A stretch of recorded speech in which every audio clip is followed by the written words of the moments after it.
Assalamualaikum warahmatullahi wabarakatuh. Perkenalkan, saya Yanuar Gilang Ramadan dari kelas MC510. Video tugas presentasi ini saya buat secara individu dalam rangka memenuhi ujian tengah semester. Hari ini, saya akan memaparkan tentang 10 Types of Innovation melalui studi kasus salah satu perusahaan paling inovatif di dunia versi saya. Mari kita mulai. Tapi sebelum membahas 10 jenis inovasi, mari kita pahami terlebih dahulu apa itu inovasi. Inovasi pertama kali dikenalkan oleh Sumter tahun 1934. Inovasi ini berasal dari bahasa Inggris yaitu to innovate, yang artinya membuat perubahan atau memperkenalkan sesuatu yang baru. Adapun definisi inovasi itu sendiri adalah gagasan baru yang diterapkan untuk memperbarui produk, proses, ataupun jasa. Menurut Everett Rogers, inovasi yang baik memiliki 5 karakteristik. Yang pertama, keunggulan relatif, yaitu inovasi harus dianggap lebih baik atau unggul daripada yang pernah ada. Kedua, kompatibilitas. Inovasi dianggap sesuai dengan nilai-nilai yang berlaku. Yang ketiga adalah kerumitan. Semakin mudah inovasi dipahami dan dimengerti, semakin cepat suatu inovasi dapat diterima. Yang keempat adalah kemampuan diuji cobakan. Inovasi yang dapat diuji cobakan dalam kondisi sesungguhnya akan lebih cepat diterima. Dan yang terakhir adalah kemampuan untuk diamati. Semakin mudah seseorang melihat hasil inovasi, semakin besar kemungkinan orang atau sekelompok orang tersebut akan mengadopsi. Banyak orang selalu menganggap bahwa inovasi selalu identik dengan barang atau produk, padahal inovasi bisa dilakukan untuk bisnis. Salah satunya melalui pendekatan 10 Types of Innovation, yaitu sebuah kerangka kerja inovasi yang dikembangkan oleh konsultan Dublin. Kerangka 10 Types of Innovation membagi inovasi ke dalam 3 kategori besar. Kategori pertama yaitu adalah configuration, bagaimana perusahaan mengatur internalnya. Hal ini dituangkan dalam beberapa skema. Yang pertama yaitu adalah profit model, yaitu mengubah cara perusahaan untuk membuat uang dan bukan hanya menjual barang, seperti model freemium yang kemudian ada sistem langganan dan lain sebagainya. Yang kedua adalah network atau jaringan, yaitu kemitraan atau aliansi strategis untuk menciptakan nilai tambah baik secara produk maupun jasanya, seperti kolaborasi dengan pemasok dan lain sebagainya. Yang ketiga adalah structure atau struktur, yaitu tata kelola atau struktur pengorganisasian yang mendukung inovasi. Contoh yaitu adalah struktur hierarki. Yang keempat adalah proses, yaitu metode baru dalam mengembangkan, memproduksi, atau mengirimkan produk atau layanan yang lebih baik dari kompetitor. Contohnya adalah otomasi dari manufaktur. Kategori kedua adalah offering, yaitu apa yang ditawarkan ke pelanggan. Hal ini dituangkan dalam skema 1, product performance, yaitu fitur, fungsi, atau kinerja inti dari produk atau layanan seperti spesifikasi alat elektronik. Yang kedua adalah product system, yaitu ekosistem yang melengkapi antar produk atau layanan untuk menciptakan nilai tambah seperti ekosistem sistem operasi yang bisa berjalan di beberapa device. Kategori ketiga adalah experience, yaitu bagaimana pelanggan merasakan layanan yang diberikan. Hal ini juga dituangkan dalam beberapa skema. Yang pertama adalah service, yaitu dukungan, bantuan, atau layanan pelengkap yang meningkatkan nilai, seperti customer service atau layanan bantuan 24/7.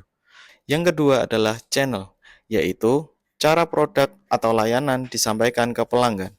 Contohnya adalah melalui sosial media. Yang ketiga adalah brand, yaitu identitas, narasi, dan persepsi emosional yang membedakan merek. Contohnya adalah logo Apple. Dan yang terakhir adalah customer engagement, yaitu hubungan jangka panjang yang dibangun dengan pelanggan melalui personalisasi, komunitas, atau keterlibatan aktif. Contohnya adalah grup komunitas. Dan yang menarik adalah hanya 1 dari 10 yang fokus pada produk. Artinya, inovasi terbesar itu justru terjadi di luar produk itu sendiri. Untuk studi kasus 10 of Types of Innovation ini, saya memilih perusahaan teknologi raksasa Apple. Jika kita lihat, perusahaan yang didirikan dari garasi bisa berubah menjadi perusahaan yang luar biasa besar. Apple adalah perusahaan teknologi multinasional dari Amerika Serikat yang berbasis di Cupertino atau California. Produk utama mereka adalah gadget seperti iPhone, iPad, dan lain sebagainya. Model bisnis Apple sendiri berfokus terutama pada penjualan produk dan layanan berlangganan. Sistem operasi mereka terkenal dengan nama iOS. Apple juga termasuk dalam 5 besar perusahaan teknologi Amerika Serikat bersama Alphabet, Amazon, Meta, dan Microsoft. Sejarah singkatnya, Apple didirikan oleh Steve Jobs, Steve Wozniak, Ronald Wayne tahun 1976 sampai 1977 di garasi rumahnya dengan produk awalnya adalah Apple I. Kemudian Apple II, yang merupakan salah satu komputer mikro pertama yang diproduksi massal. Apple didirikan dengan visi awal untuk menciptakan komputer pribadi atau PC yang mudah digunakan oleh individu biasa. Nilai valuasi Apple sendiri naik dari tahun ke tahun dan bahkan hampir menyentuh 4 miliar dolar di tahun 2024. Hal ini menandakan bahwa Apple Incorporated merupakan perusahaan dengan kinerja dan prospek masa depan perusahaan yang luar biasa baik. Berikutnya adalah tujuan didirikannya Apple. Yang pertama adalah one person, one computer. Jadi, Apple berusaha mewujudkan komputer yang dapat digunakan oleh setiap individu. Yang kedua, menghapus hambatan teknologi. Apple ingin membuat teknologi yang mudah dipelajari dan dipakai siapapun. Yang ketiga adalah revolusi personal computing. Apple ingin mengubah paradigma komputer dari perangkat besar atau IBM menjadi perangkat personal. Yang keempat adalah teknologi praktis. Apple ingin membuat teknologi yang benar-benar mempermudah hidup manusia, contohnya seperti iPad, iPhone, iPod, dan lain sebagainya. Dan yang terakhir adalah komputer mudah. Apple ingin membuat komputer menjadi alat sehari-hari, bukan perangkat yang kompleks. Sekarang, mari kita lihat bagaimana Apple menerapkan 10 types of innovation ini. Yang pertama, dalam pengaturan internal perusahaan atau configuration, dapat kita breakdown sebagai berikut.